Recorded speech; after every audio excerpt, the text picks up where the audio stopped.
আজ আর কেউ আসবে না তোমাকে বাঁচাতে। আমি আপনার জীবনে নীলাখানে শেষ করে দেব। আমি তোমার দুটি পায়ে ধরে বলছি, আমাকে তুমি মুক্তি দাও। মুক্তি না, না, অসম্ভব।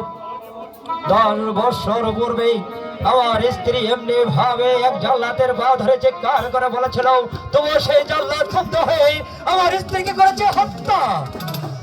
আমার কুচি বাচ্চারা গলা আস্তিয়ে ধরে বলেছিল, ওগো ওগো মেরো না, ওকে তো ক্ষমা দেয়নি।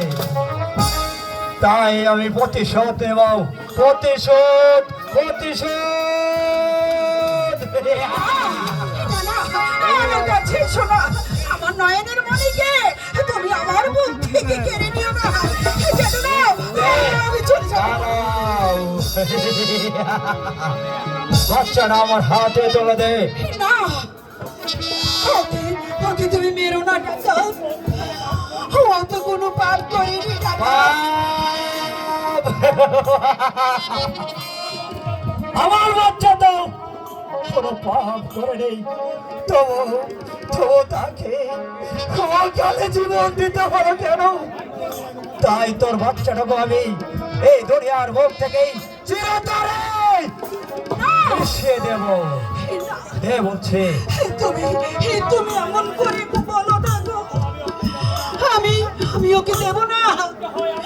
মারতে হয় তুমি আমাকে মারো, তবু আমার নয়নের মণিকে তুমি হত্যা করো না। তুমি হত্যা করো না। দেবে না। কারোর শব্দ নেই। ওই শিশুটিকে আমার হাত থেকে বাঁচাতে পারে? কে বলছে? না, আমি দেব না। বাচ্চারা আমার হাতে তুলে দে। না, আমি দেব না। কে বলছে? না, দে, দে বলছে। ওকে আমার কাছে দাও।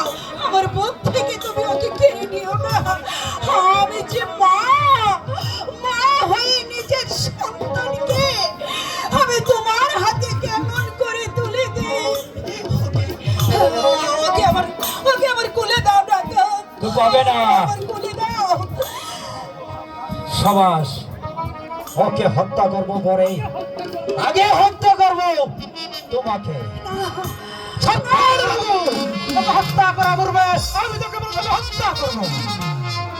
আমার অপরাধ ক্ষমা করবেন সর্দার। যা, তুই আমার সামনে থেকে দূর হয়ে যা। আমি আর